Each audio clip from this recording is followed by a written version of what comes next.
Hello, in this video I want to show you how to set different functions for user buttons on a remote in Optoma projector.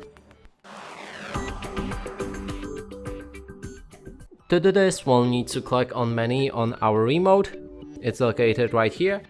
Then scroll down for the gear icon and enter remote settings.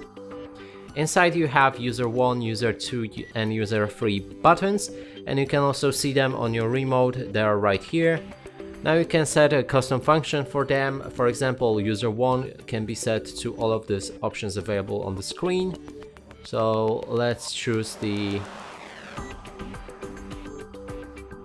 brightness, I guess, and then when we go back and try to click on the user 1 button, it should access the brightness settings, but for that I need to connect the HDMI because clearly we can't set the brightness without it. And that's it for this video. Hope you like it. Please consider subscribing to our channel, leave a like and a comment below.